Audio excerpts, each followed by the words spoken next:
Hi, this is the bad boy, Joey Janela, and you're listening to the Going in Raw podcast. Joey Janela always goes in. This is the American Nightmare, Cody Rhodes, and you are listening to Going in Raw. Hey everyone, Kenny Omega here. In case you didn't know, we have an awesome kick-butt show called Steven Larson's Going in Raw, and they're going to be supporting AEW every week amongst many other things. Goodbye and smooch. Good night. Bye-bye. Hey, friendo, Steve here. And Larson. And welcome back to Going in Raw, the only pro wrestling podcast you need to be listening to right here at youtube.com/Steven Larson. Available wherever podcasts can be found. And, of course, taped live at the Twitch at twitch.tv/Steve and Larson, where I'm going to be streaming some Cyberpunk 2077. And you may or may not see full frontal nudity there and copyrighted songs. So, yeah, I'm playing fast and loose with the Twitch channel here, man. Oh, my goodness. Could be our second to last stream then. It could be. Anyways, so, yeah, there's that. This Sunday, there's a possibility that we're going to be live streaming our reactions to Triple Mania. Well, first of all, it's on Saturday. Oh, you told me Sunday the other day. Okay, no, so I Saturday. told you Saturday. It's always been Saturday. 5 o'clock Sunday. Saturday. That's why I was surprised. I was like, wait, it's Sunday? That's weird. So it's Saturday now. All right, we'll see. It's always been Saturday. I know, but then you said Sunday, and I was like, oh, what the heck? Man, I trust you for these things, man. Anyway, so Saturday now at 5 p.m. They've changed the date to Saturday at 5 p.m., where we're going to, unfortunately, not co-stream it because AAA doesn't have their media email working anymore. That gets kicked back. I wanted to see if we can co-stream it. Yeah, odds were long that was going to happen anyways. Yeah, I know. Well, there's a whole language barrier thing. I don't know. I know Spanish, but a little bit.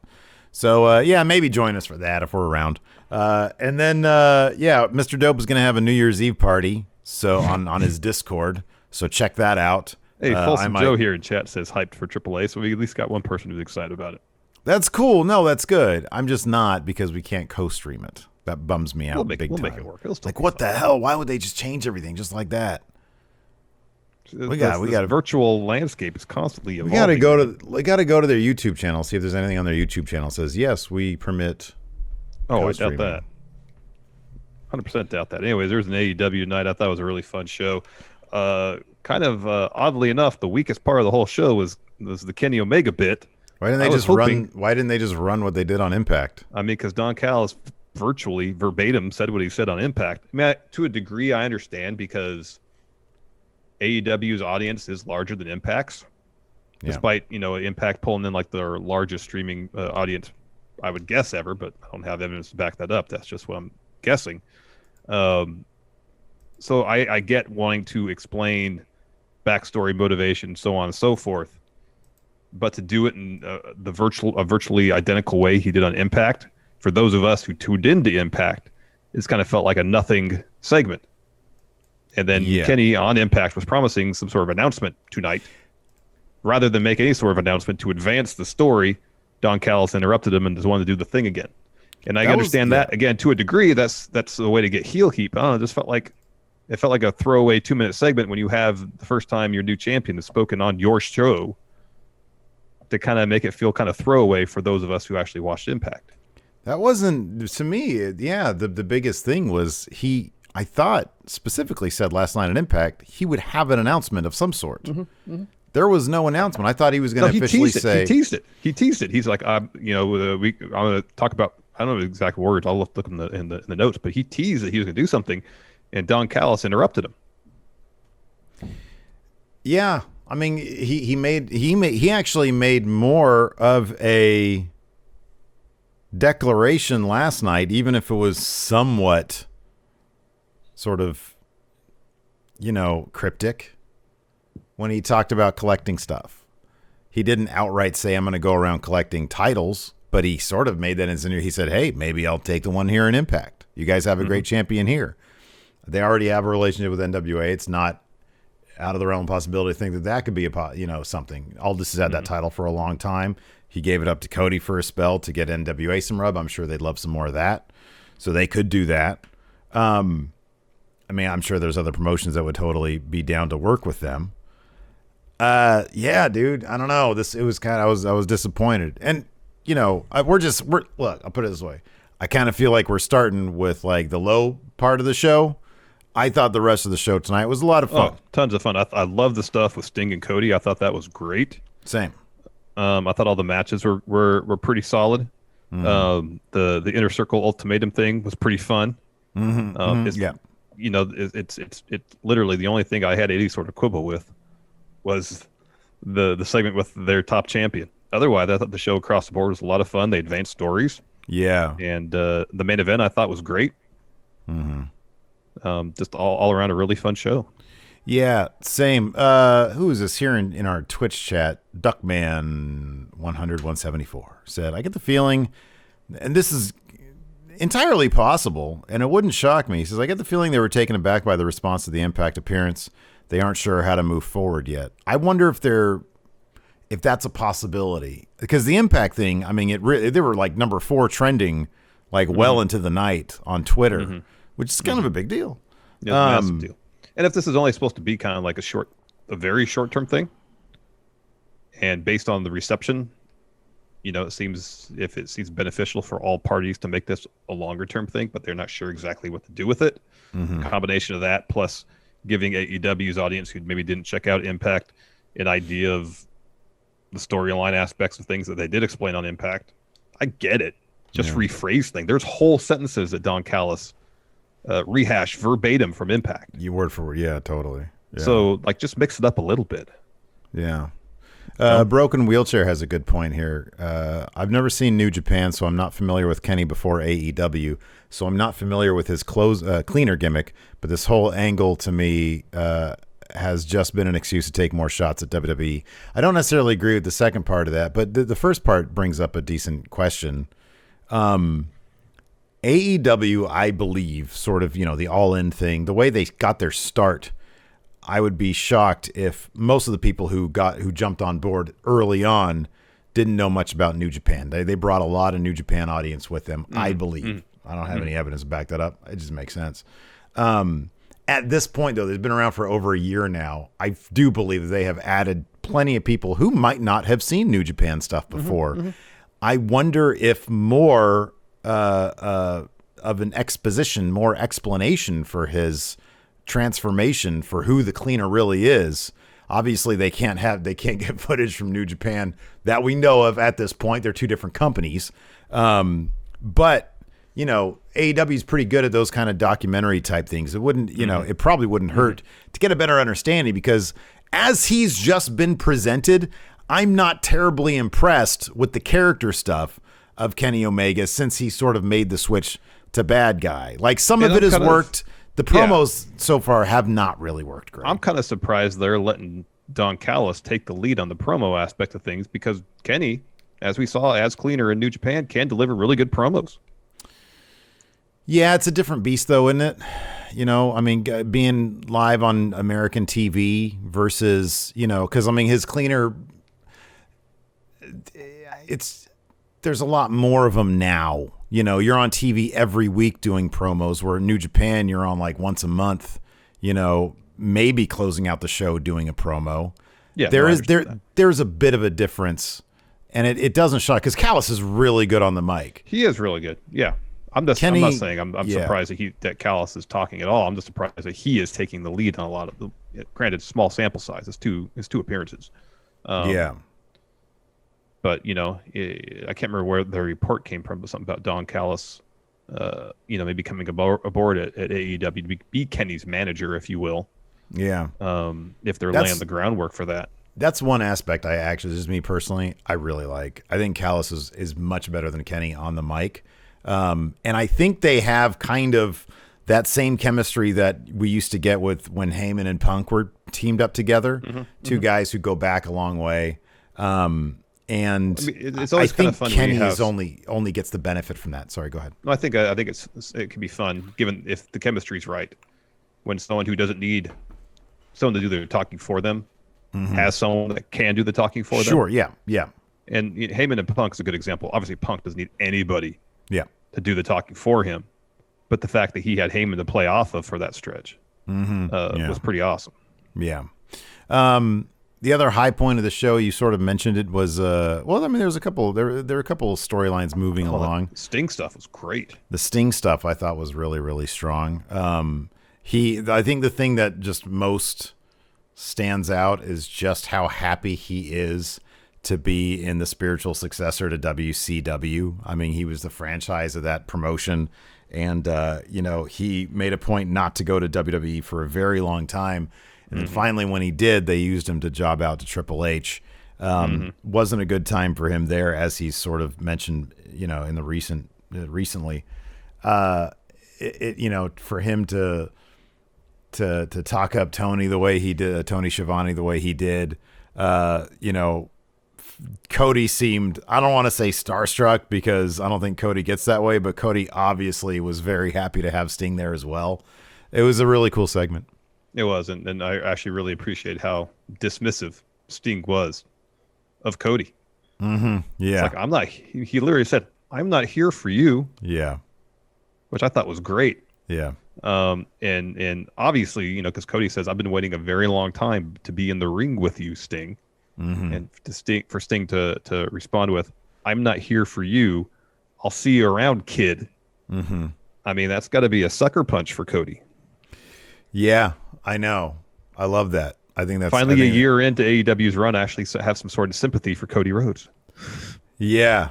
No, I know. I like that a lot. The world doesn't revolve around Cody, and he's learning that for once. Yep.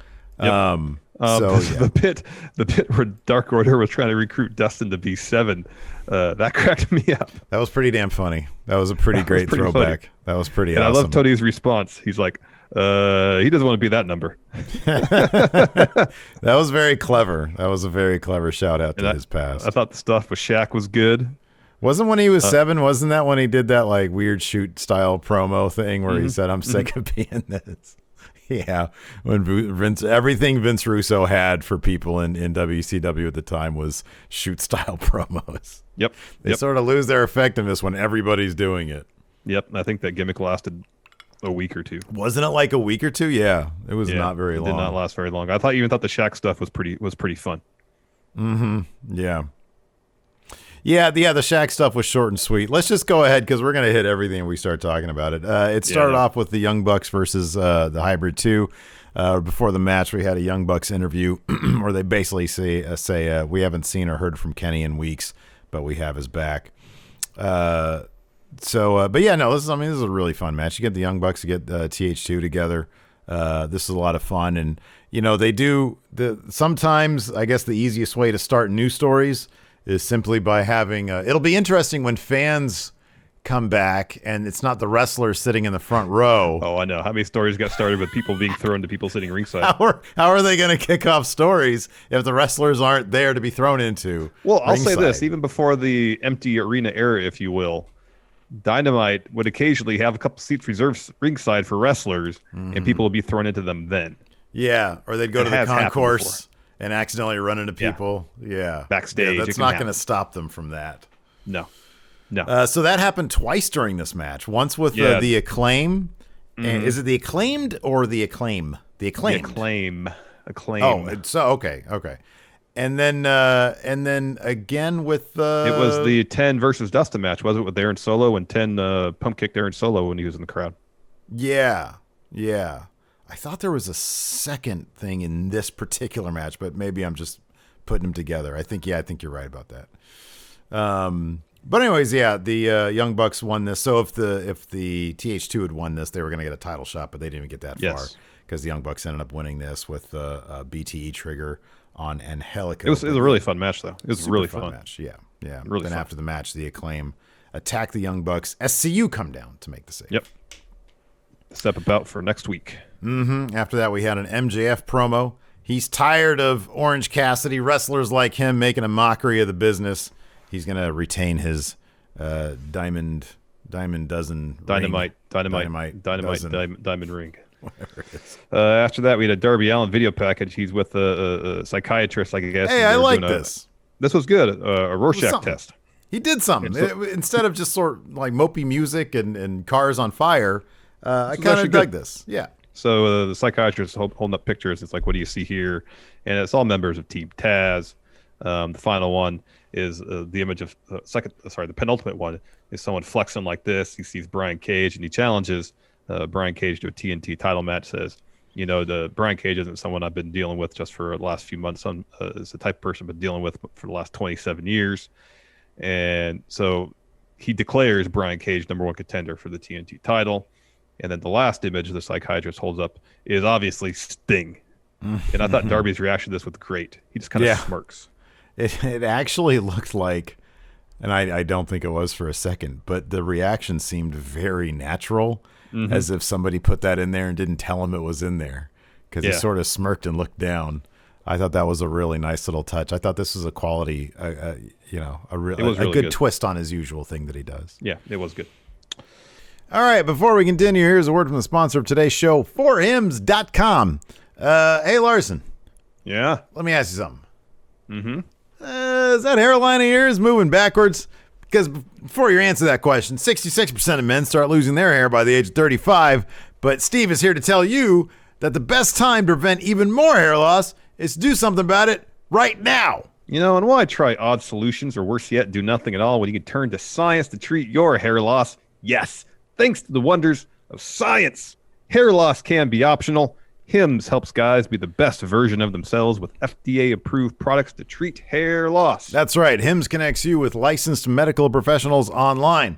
All you got to do is answer a few questions to see if FDA-approved hair loss treatments are right for you. If approved, products are shipped directly to your door. That means you can say goodbye to awkward in-person doctor's visits and long pharmacy lines. Today, Hims is giving you their best offer yet. If you're not happy with your results after 90 days, Hims will give you a full refund. And right now, Going in Raw listeners can get their first visit absolutely free. Go to forhims.com/GIR. That's forhims.com/GIR. Prescription products require an online consultation with a healthcare provider who will determine if a prescription is appropriate. Restrictions apply. See website for full details and important safety information. Remember, that's forhims.com/GIR. So next we had a Cody interview, or so we thought. So Tony asked him about his reaction to Sting's arrival. Pretty much as soon as the question exited Tony's mouth, lights go down, Sting's music plays, he walks to the ring. Arn approaches him with the bike. He's like, I just want to get a closer look to make sure this was real. He says, I know you have an agenda, Sting. I know Cody does. I'm just going to see my way out. He leaves. Still so much. Is this all going back to the RoboCop stuff, man? Yeah. It's all going back to the early 90s, man. It's all going back to the RoboCop stuff. Well, I mean, I think the Horseman turned on Sting at least twice. So, yeah. And then you got the Black Scorpion thing. Anyway, so right, yeah. Tony hands the mic to Sting. Sting's like, "Come here, give me a hug, Tony." He wants to hear Tony do the "It's Sting" thing. Tony does it. Cody then welcomes Sting back. He thanks Sting for making the save last week. He says, "I want to get to the point. I've been waiting to share the ring with you for a long time." And that's when Sting says, "I'm not here for you, Cody. At least not right now. There's something that makes me feel really familiar." And he points up to Darby sitting up at the cheap seats with that TNT title. Sting says it's all come full circle. He's back on TNT again. And then Cody goes, "Well, welcome back, sir." And then Sting responds that the only thing that's sure about Sting is that nothing's for sure except that he's officially signed to AEW. Plans being there for a long time. Plans to spend a lot of time right here. I don't know if that meant in the ring. Kind of felt that way, though. Yeah, I don't know. That's a good point. I don't know. I because I was waiting for him to say something along those lines, but I think he just knows that he's at home. He's going to be in AEW probably for the rest of his professional career. Yeah. He says, "But the way I choose to play is my business." He puts his arm around Cody and just says, "See you around, kid." See you around, kid. Yeah. And Cody looked like a 10-year-old Cody Rhodes. He did. Yep. Like, who got asked for his hero's autograph and was told no. Yeah. Oh, man. We got a raid from All That's Geek. Thank you so much. We appreciate it. Thank you very much. So after that, to counter Team Taz, Taz says, "Wait, what a special moment. How about this special moment? We're beating up on Cody and Darby, and Tony had to sign his prize Sting. And then Ricky Starks notices or mentions that Taz's kid is now training with us and not Cody. And then Cage says, "Who better?" Which I thought was a Canyon thing. After that, hey, I got a question for you. Yeah. Who did the Varsity Blondes piss off to be beat up by FTR? Because, oh my God, they were stiffing the crap out of these guys. I think Varsity Blondes won their match on Dark yesterday. No, I just mean like the actual match was like stiff as hell. Yeah. Like, well, I mean, FTR was roughing those guys up. In terms of kayfabe, you kind of explain that FTR is their first match post losing those tag titles. I mean, they got a little extra fire under them for that. That could be. In terms I don't know, man. As far as them working a little snug with Griff and Pillman Jr., I don't know. Yeah, I don't know, man. I don't know. But yeah, that was yeah, I don't know. The R. Lopez Ortiz says like rookie hazing. I don't know. I don't know either. Anyways, FTR won. It's not a surprise. Yeah. Hit Dax hits Pillman with the Brain Buster. FTR hits Goodnight Express for the win. And then they get into a little shoving match ringside with Jurassic Express after the bout. There's story number 2 set up with some. Oh, there you go. That's what you're talking about. Yes. Yeah. With some. After shoving. this, I love this. Anything with Hangman Page at the bar, instant like from Larson. So Marvez says you're going to be in a 6-man tag match next week versus Matt Hardy and Private Party, but you don't have any partners yet. And John Silver and Alex Reynolds pop up from behind the bar, and they're very exuberantly saying, "We will be your partners." And at first, Page says, "Not going to happen." And they're like, "Well, who else do you have?" "You got nobody." And Page says, "Fine. It's a one-time deal, though. That's it." Mm-hmm. And then Silver and Reynolds start celebrating, and Page seems to recognize immediately that he made a huge mistake. Oh, yeah. He's like, one-time deal. I'm not joining the Dark Order, period. He also really wanted to laugh. He did. Because he kept on cracking during this. Mm-hmm. It was pretty hilarious. I imagine being around John Silver is probably a lot like that. Oh, yes. After that, we had Dark Order. Which one's number 10? Is that Alan Angels? No, that's Preston Vance. Oh, yeah, I always forget. He's the one I always forget. Alan Angels is 5. Number 5, yeah, okay. All right. So he's taking on 7, a.k.a. Dustin Rhodes. I sort of turned my head during this. Dustin won this match. How did he win? Yeah, he did. He won with a bulldog. He didn't even take a final cut. Are you serious? He won with a bulldog. Yeah. That's weird. It was weird. So he wins the bulldog, and Uno comes out, and he's like, "I don't want to fight. Your legacy spanned 5 decades. It's immense. But with your name comes a lot of pressure. And let's be honest, you're the 3rd most important Rhodes around here." Mm-hmm. Mm-hmm. Says, "But we could help you. Will you take your rightful place as 7 in the Dark Order?" And Chevalier says, "Oh, he didn't want to be that number." So Uno does the hand thing, and Dustin puts his hand up like this, like he's going to turn it and do the Dark Order thing. Instead, he slaps Uno. Mm-hmm. And then Uno tells the rest of the Dark Order, who's ringside, "Nope, don't get involved." And Uno says, "Dustin, when you see the light, you'll come begging." Yeah. So it'd be great if they brought back 7. After that, we had one-time jokes probably about sufficient. We had a Tony. I disagree. We had an interview with Tony Schiavone, Brandi, and Shaq Daddy. Shaq kayfabes him and Jade Cargill. Is that her name? Yeah, Cargill. Says, yeah. "We go back a long ways, but I didn't appreciate what she did to your arm, Brandi." Brandi says, "You know what? She came into my house, came with my family. If she does it again, I'm going to go at her again." She says, "But if we settle this now, we can avoid more incidents like this." Shaq says, "I just want to let you know, when I was on Twitter talking about your husband, I was just clowning around, having fun. That's me. It's who I am." So they sort of seem to settle. They quash the beef. They shake hands, yeah. They shake hands. And as she leaves, Shaq says, "Hey, Brandi, watch Jade. You could use some pointers." And she's like, "Are you joking again?" He's like, "No." And she says, "I'm sick of this shit. You're an overgrown asshole," and throws Tony's water on him. It was great. And Shaq gave like a meme-worthy reaction to it. He It was did, fantastic. yeah, he did. It was great. How awesome is it? Hold on, how awesome is it that Michael Jordan's doing these 10-part documentaries on his legacy and place in the history of popular culture? Meanwhile, Shaq is on AEW having water thrown on his face. Shaq is great, man. He's so awesome. I know. So it doesn't seem like Shaq's getting in the ring. This is all about him probably coming ringside with Jade Cargill. I'm for that. Like. I am for that. I think that's totally. great. That's awesome. Totally. I love Shaq. Totally.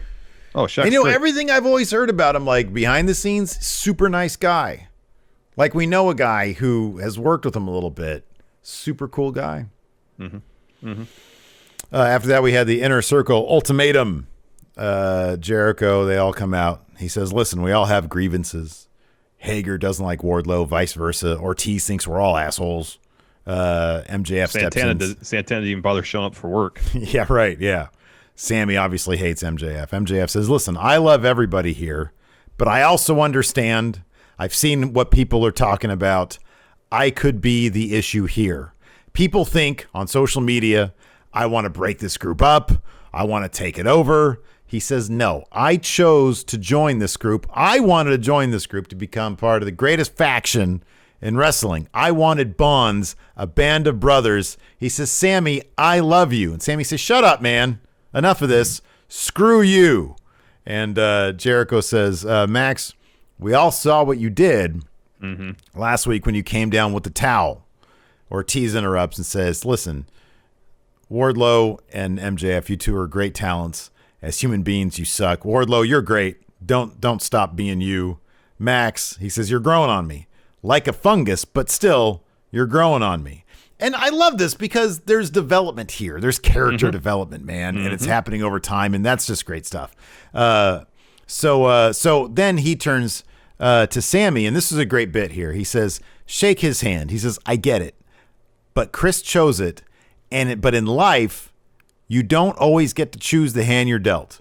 Be the better man. You're better than him, and you know it. And MJF almost flipped his lid. He says, Sammy, you're the better man, and he knows. He knows it. Yeah. And that was great. And he says, come on, shake his hand. He says, okay, I'll shake his hand. He says, Chris, I trust you. I'll shake his hand, but one more thing.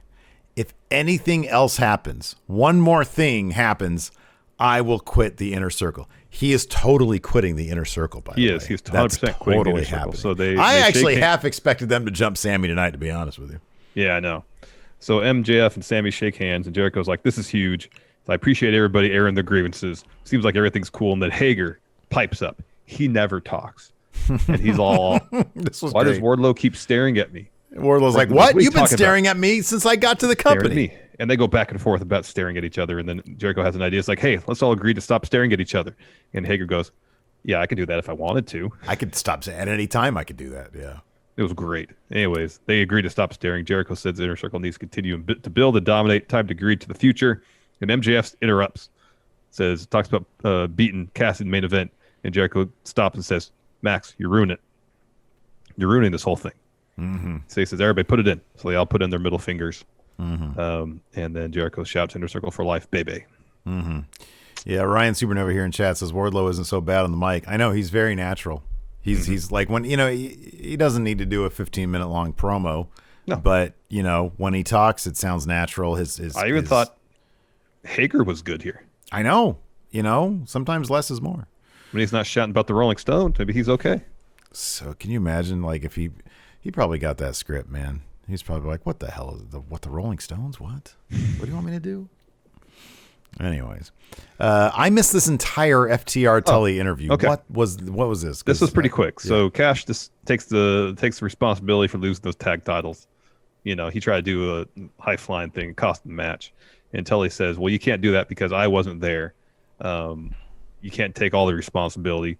When we're together, we're invincible. And Dax made some analogy about a Dodge Stratus and a 82 Ford Bronco. They're the Bronco. Says the best tag team on the planet. Getting those tag titles back is their goal. Okay. Cars. That's about it. It was pretty quick. After that, this was interesting. Archer because apparently Pac is back home or something. And Penta and Fenix teamed up against Kingston, the Butcher, and the Blade. This is a fun match. Yeah, this is a lot of fun. What's his face? The Blade has some really terrific chops. Archer comes out and does a running crossbody over the ropes to take out the entire. I wish the TV direction was a bit better, because he comes in, you just see him like start to like shoo Fenix and Penta away. Well, the thing is, he does those little stutter steps like I do when I start to bowl, you know? Yeah, and then like they cut to like a longer shot, and you just see what's going on. And he's just like bowling over everybody. Oh, it was so good. Yeah. It was so good. Early on, the Butcher suplexes Pentagon through the timekeeper table. Penta selling injury. He's escorted to the back. Meanwhile, the Butcher is dropping Fenix with a fun splash. Fenix is isolated for a good stretch. Archer eventually gets a hot tag. Jake distracts the Blade. Archer hits him after getting worked over for a bit with the German suplex. Fenix gets the hot tag. Then he goes on a run, takes out Eddie with a suicide dive. That looked rough. He gets back in the ring and he eats the Butcher and the Blade's finish. Kingston family gets the win. Afterwards, Archer comes in and just lays everybody out. He tries to hit Blade with the blackout. Butcher saves Blade. So it doesn't seem like this whole thing is over. This is going to lead to an Archer versus Eddie one-on-one bout, I would imagine. That seems to be where it's going, yeah. All right, before we continue, here's a word from the sponsor of today's show, Raycon. Hey, Larson. Yeah? You know, dude, after everything that's happened in 2020, I really want to get everybody on my holiday shopping list something that will actually make them say, hey, wow, this is great. It's actually something I can use. Thanks a lot, Steve. So this year, I'm going with Raycon wireless earbuds. Hey, great call, Steve. My Raycon wireless earbuds have been my go-to wireless earbuds, whether I'm working out, recording a podcast, or listening to the freshest jams. They've paired seamlessly with my phone and my laptop, have a comfortable noise-isolating fit, and the sound quality is top-notch. And they start at half the price of the other premium brands. Yeah, so if you're looking for a gift that can be used for calls or music, for work or play, at home or on the go, then give the gift of Raycon. It's the gift that keeps on giving. And if they already got a pair of wireless earbuds, heck, get them another. Everyone could always use an extra pair. I got 2 pair right here.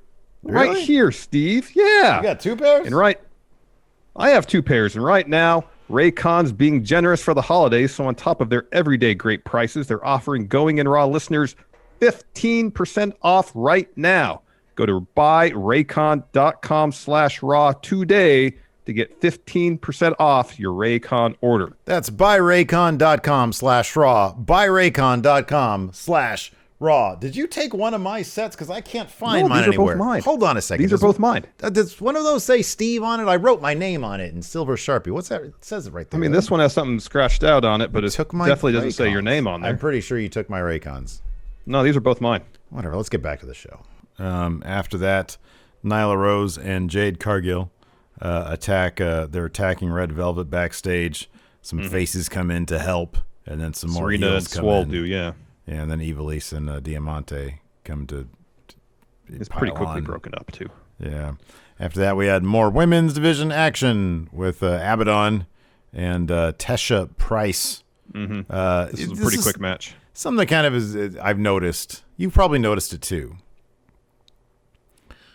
Why is it that they only promote heels during women's division matches? Given that their women's division is like the thing that they really don't do very well, doesn't it stand to reason that the women who are fans of AEW appreciate the men's stuff because they actually do like tag team stuff and like the men's division pretty well? Like every single women's division match, Yeah. they promote heels, but they never do it during any of the other stuff. Yeah, that's a good point. That's a good point. I don't get that. It's weird. Like, you know, Archer comes out, promote heels. Eddie Kingston comes out. Promote I'm sure heels. women like Eddie Kingston. Just saying. No, that's a fair point. Yeah. Anyway, this is a really quick match. Abadon dominated, hits a backpack stunner, gets the win. And then she just keeps on beating down Tesha Price after the match. And Hikaru Shida comes out to the stage with a kendo stick. And I like that she went to the stage, took a breath, like steeled herself, gets in the ring, and just whacks Abadon over the head with the kendo stick, right square on at the top of her forehead. Ouch. And so Abadon bumps and then does the Undertaker sit-up thing after Shida gets Tesha out of the ring. And then Tesha and Shida, they just get the hell out. Yeah. They did a good job of really, like with Abadon's entrance, they brought the lights down a bit more. They're doing a pretty good job in a short amount of time on Dynamite, at least in terms of building up Abadon as love that she something to be legit scared of. She hacks up a bunch of blood on the stage coming out. It's so gross. It is. It's so gross. After that, we did a Jericho interview. He says, yes, we're all on the same page. Even Sammy agreed to continue. He says that's why they're joining MJF and Wardlow ringside tonight to make sure MJF retains the Dynamite Diamond ring against Orange Cassidy, and that's a guarantee. And when he said that, I was like, all right, MJF is losing. And if the best friends hadn't gone backstage to get the AEW Dark Players, it might have happened. Yeah. But first we had Kenny Omega landing in a helicopter, a la Lex Luger. And Callis, sort of to kick things off, he sort of very condescendingly says, hey, Tony Khan, I hope you learned your first lesson. Welcome to wrestling, kid. He says, I heard that hell froze over last night because you were on Impact last night. Then I just have here, he reiterated what he said last night. That took a little while. It was virtually the same thing. It was virtually the same thing. The backstory. It was a truncated version, but he hit a lot of the same beats basically verbatim. Omega added, I guess, a somewhat new wrinkle. Because Callis talked about how this isn't like a short-term plan they've hatched. This is something that's gone back, I think on Impact, he said 27 years when he first met Kenny. And Omega says, he never went to Tony Khan to beg him to give his friends a job. Instead, he said he plotted and planned for a year, and more than anyone else has in AEW, he pulled off his plot. And then he says his match against Mox last week was a 7-star classic. More than that, it was performance. And his performance that everyone watching fell for it. And if you didn't, I don't care. The one person that needed to fall for it was Mox, and Mox fell for it. And then Kenny's like, yeah, I used the mic. But no one kicks out of the one-winged angel anyway, so... That was actually the one part that I was like, oh, that's a cool line right there. Yeah. Kenny says there's so much more coming. He's like, there's so much more I want to talk about. And Don interrupts and is like, no, just do the thing. And so Kenny does the good night and goodbye bang thing.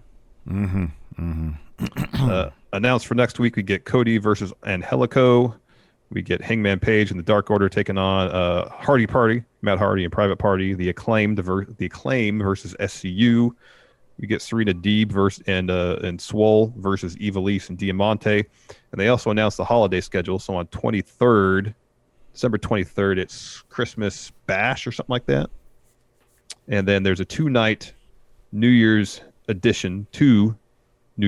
So on December 30th, Jericho's going to be on commentary. And then on January 6th, same night as New Year's Evil, Snoop Dogg is going to be a special guest. Oh, my God. Wow, that's cool. Didn't see that. That's awesome. That's fantastic. After that, we had wow, that's the one thing everybody's talking about with Snoop Dogg and the Tyson Roy Jones Jr. He was fight. great on commentary. Was his commentary. Gee, he was. Good job, Tony Khan. Got his finger on the pulse. I know. Well, there's also Snoop Dogg's on the game show that Cody's on too. That's right. Well, it's a great big show. After that, we had our main event. MJF versus Orange Cassidy for the ring. Diamond ring, yes. And yeah, this was, as per usual with big matches like this, kind of overbooked goofiness. I really liked the spin on the Eddie Guerrero trick with the baseball bat. I thought was good. That was great.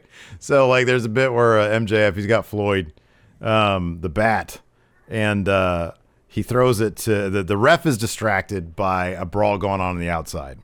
So he gets the bat, he throws it to Orange Cassidy, and he does a big bump to make it look like when the ref turns around, Orange Cassidy has hit him with the bat.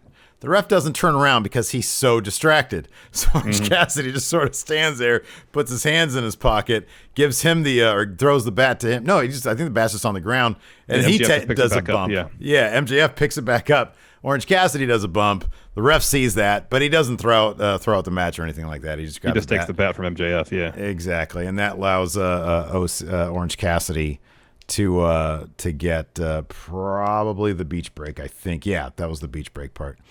But yeah, there was a lot of cool stuff in this match. There was that springboard senton that Orange Cassidy almost overshot the hell out of. Yeah, oh my God.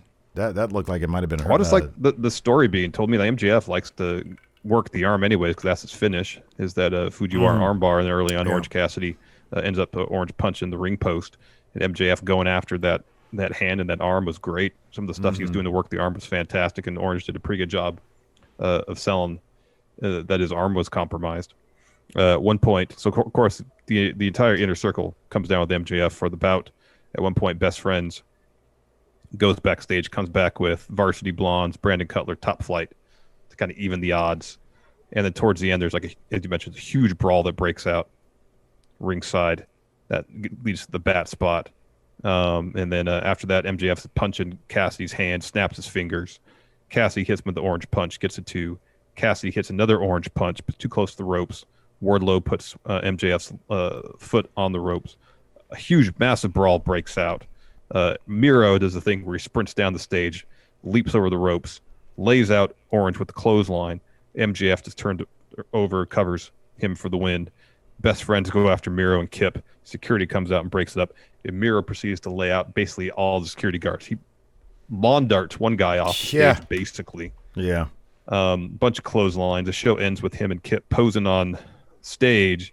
Miro's got a foot on one security guard's face. Mm-hmm. I feel like this segment did a lot more in terms of establishing Miro as like a real threat than everything he's done the weeks that has preceded it.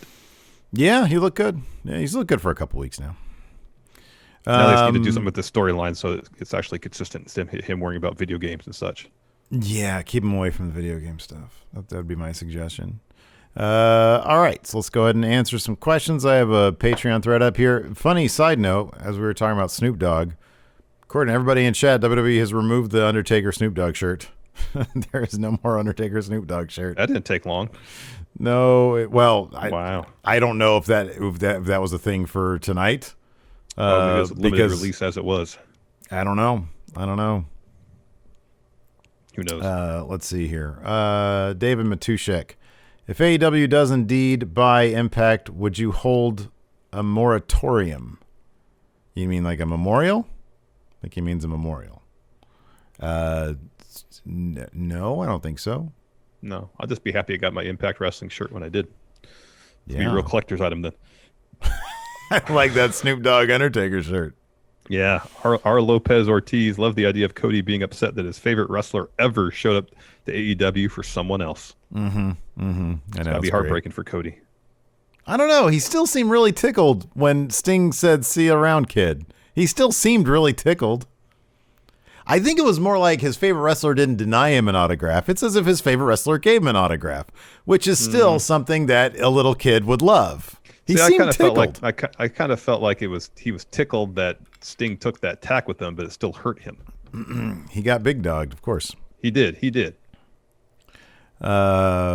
Punk's Not Dead says, do you think due to his age and neck issues, should Sting only do cinematic matches, that there is way less danger?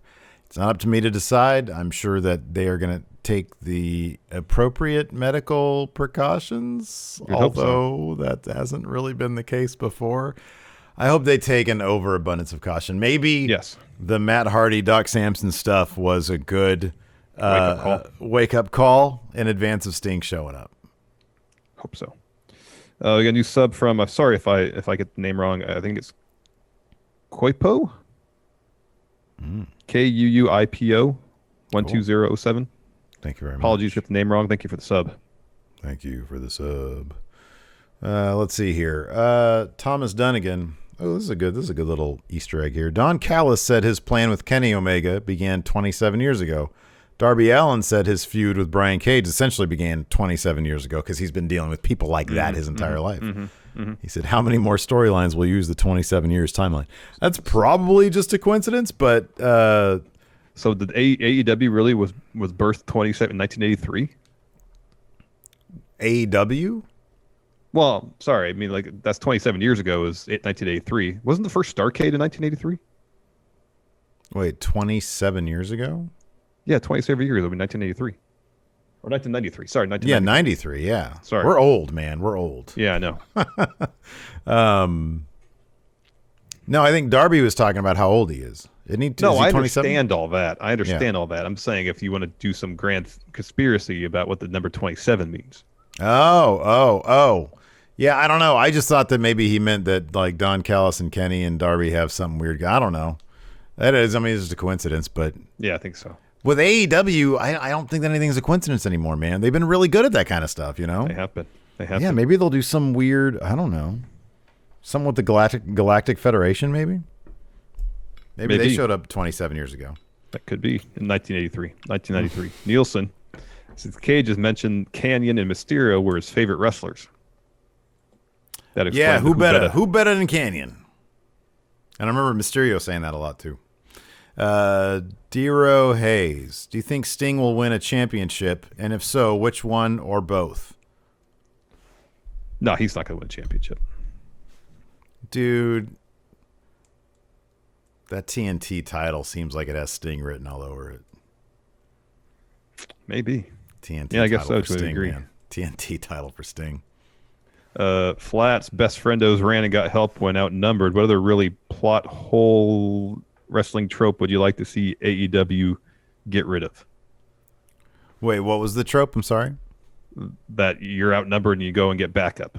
I don't really know if that's a wrestling trope. I just kind of feel like that's, you know, if you are in the prospect of going to be in a fight and you're outnumbered, you go and you find backup. Mm-hmm. Yeah. Let's see here. Oh, wow. I wouldn't want to do this. Pacific Caleb says, book a triple threat between Shaq, Sting, and Cody. It'd have to be cinematic, for one thing. Yeah. Tie in, do this. It's got to be goofy as hell because Shaq is in it. You tie in, what is he on the board of Papa John's? Mm-hmm. Papa John's and State Farm because they're the big sponsor of AEW. You bring in Jake from State Farm. Good. Is that's the new guy's name, right? Jake. His name is Jake, also, right? I think wasn't it always Jake? It was always Jake before. It was a different Jake. Now it's a new Jake. Yeah. Who people seem to like more than old Jake. That lady just yell at old Jake. I know. People like new Jake because he hooks them up. And then you can get Aaron Rodgers involved and Chris Paul too because they do commercials for State Farm. There you go. You rope Especially all Chris those Paul guys in. because the NBA is on TNT. TNT. Exactly. I knew that. And they know drama, so it has to be a cinematic match. Really what you do is so Space Jam is coming up with the Looney. Is it the Looney Tunes? Is that what it is? Bugs Bunny and all them? What's a crappier version of Looney Tunes? Like, is there a bootier version? Like, you can't, nothing Disney, obviously, because Disney's like good. The only other animation studio I could think of is like Hanna-Barbera, but some of their stuff was actually really good. Yeah, no, but Hanna-Barbera, they're like the, they had Yogi Bear. So it'd be like Space Jam, but put Yogi Bear in there. Okay. And the Jetsons and the Flintstones. Space Ghost. Space Ghost. Space Ghost is great. Coast to Coast is great. Papa Rican, I would have put FTR and Varsity Blondes on Dark and have an extra women's match tonight. No, I like the FTR match. I like when I get to see people actually beating people up. Get stiffed. Did you see Pillman land on his neck? Damn. God damn. Great question. Mayor of Planet Houston. Number one, great name. Once the vaccine is out and it's safe to go in the world, things are normal again. Where's the first place you'd like to go see a wrestling show? I want something small. First place we would go? Yeah, I want something small. Yeah, it'd be like an SPW show or something like that. Like November of 2021, right? Yeah, that sounds about right. We'll go to... No, you know what? You know what we do? What is that place called? PCW Ultra? Yeah, it's in Southern California. With the Enforcer. All right. We'll do that. Okay. J Mart. If Tessa would have joined AEW and all her drama didn't follow. J Mart. It says if Tessa would have joined AEW and all her drama didn't follow, it'd be money. Yeah, that's a big if, though, isn't it? That's a massive if. That's a really big if. Jorge D says the AEW women's segments are very predictable. Always happens at the 6:20 to 6:30 mark. Yeah. Always happens then. Yeah. Promote AEW heels and goes directly to commercial break and lasts around 5 minutes. Yeah, they've been given that spot. Moses Supposes has an interesting question. He says, how excited are you for Shaq versus Brandi? Have we overlooked the obvious, Larson? Are they setting up Shaq versus Brandi? I don't know, man. Intergender action? I don't know. Brandi, I'm coming for you, Brandi.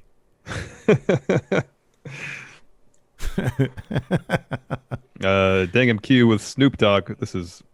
I could already answer this. No. Snoop Dogg announced for AEW. Does the WWE punish Sasha Banks? No. No. No. Let me ask you something. Is Lana being punished? No, they're trying to build her up as a babyface. No. They're trying to build her up as a babyface. It's easy to say that. Oh, they're putting her through tables, but she's on TV. She's in a prominent story where she's probably going to eventually get, Well, she's getting her and Oscar getting a women's tag title shot, which they'll lose, seems like. But she'll get the win next week over Nia Jax in a one-on-one bout. Hey, that tag title match is going to come down to the day of the show, you know. Vince might think right now that, like, it's gonna go to Shayna and Nia. He might decide the day of the show to turn that. That's one of those things where. Oh yeah. I mean, some things are like that, but that's totally one of those things. They might pull the trigger and give the titles to. They still might want to separate Shayna from if Asuka takes on Shayna at the Rumble, they might not want her to be a tag champion. You know.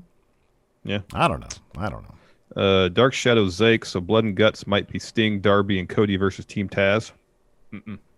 Y'all need to let go of Blood and Guts, man. That is not coming back. That's my bold prediction. Blood and Guts ain't coming back. But there's not a storyline right now that I feel like is leading to Blood and Guts. It might come back at some point. Not a chance. Dog Authority figure. Oh, this is a good one. Well, it would be a good one. If AEW started a mixed match challenge type tournament, what are some pairings you'd like to see and who wins the whole thing? I'd want it to be like a lethal lottery thing, so it's not like Cody and Brandi together and the Blade and the Bunny together. But you would have to have Stu Grayson and Anna Jay together. Given their dynamic on being the Elite. Yeah, okay, yeah. All right, yeah, that's right. Yeah, they'd happen to get chosen together. Yeah. John Silver and Brandi. Okay. I want to see that. I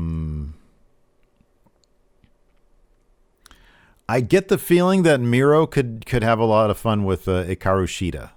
He could try to make her laugh. Okay. I could see that being the case. Okay. That's good. Who's somebody that the Hangman Page can tag with? Abadon. Good. That's good. That'd be great. That's good. Tony V, so you said Everrise is the most AEW team in NXT, but who's the most NXT team in AEW? What a great question. Probably LAX. That's probably why they haven't had a lot of matches in AEW. Yeah. I could totally see LAX in NXT. I could totally see that. Last question here on the Patreon from Steve Klain. Should the Dark Order have their own YouTube show? No, they should just keep that 7 minutes they have. I mean, they're Elite. anchoring being the Elite right now. Yeah.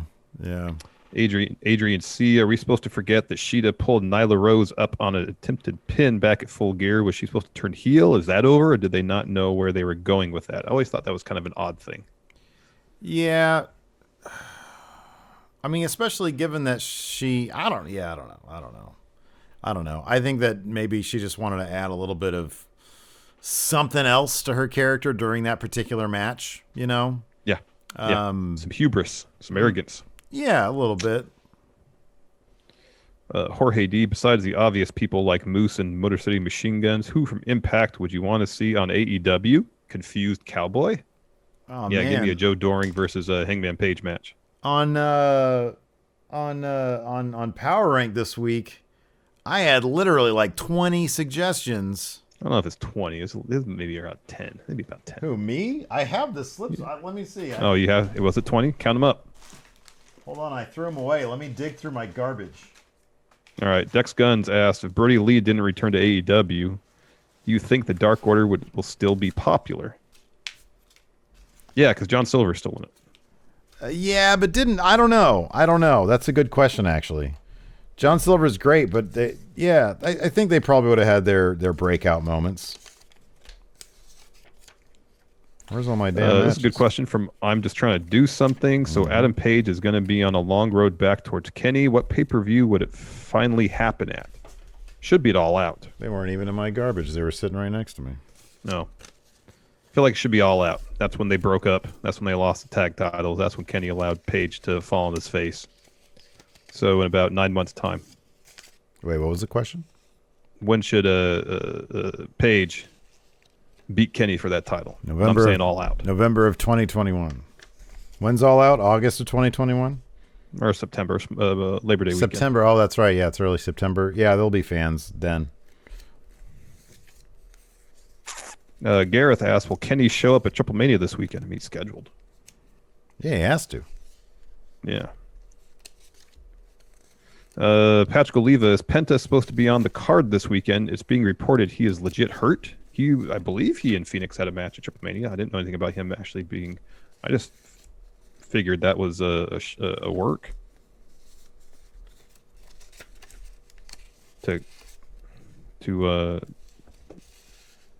Well, 14 anyways.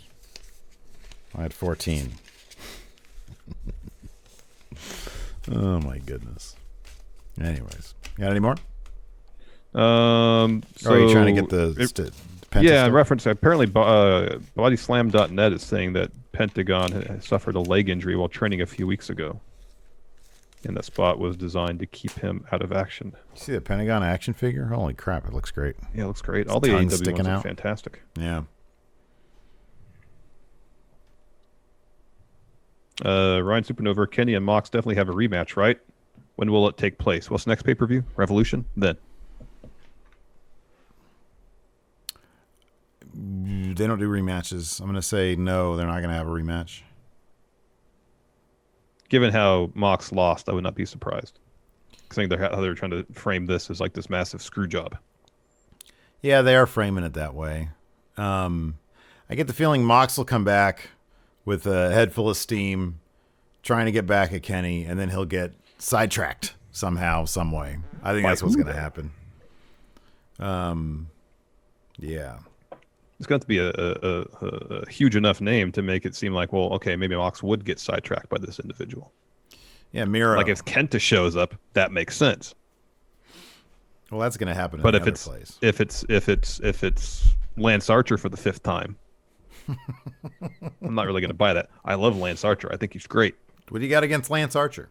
Nothing. I'm of the two of us, I'm top Lance Archer fan. You really think Without that? a doubt. Yes. What's his real name? Is it Lance Hoyt? Is that his real name? Why are you asking me? I'm not a fan. I know you're not. I was tricking you. Come on, man. Put some confidence behind that. Lance Hoyt. Damn it. You know if that's his real name. What was that tattoo he had on his lower back? What was that? Oh, yeah, I remember that. Oh, yeah, his real name is Lance Hoyt. Take that. Yeah, good job. Well done. You've passed my test. I am #1 fan. You're #1 fan.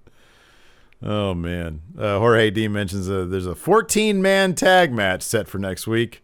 Yeah, the Tony Khan entire just announced that. Inner Circle versus Top Flight, Cutler, Varsity Blondes, and Best Friendos. His real name is Art Vandelay, according to Gold Steel X. All right, do we have any more questions, Larson? Yeah, we could be done. That's fine. All right, we're done. Thanks, everybody, for tuning in. Twitch chat, stick around for a sec. Thanks for watching. Till next time, we'll talk to you later. Goodbye. Help support Going In Raw today by becoming a Friendo Club TV member. You'll get access to new bonus episodes every week, including Friendo Club Arcade, Live Power Rank, Vintage 10 for the Wins, and Ask Steven Larson. Get access to Friendo Club TV today by becoming a $5 and up patron at patreon.com/Steven Larson, by throwing us a sub at twitch.tv/Steven Larson, or by clicking join at youtube.com/Steven Larson.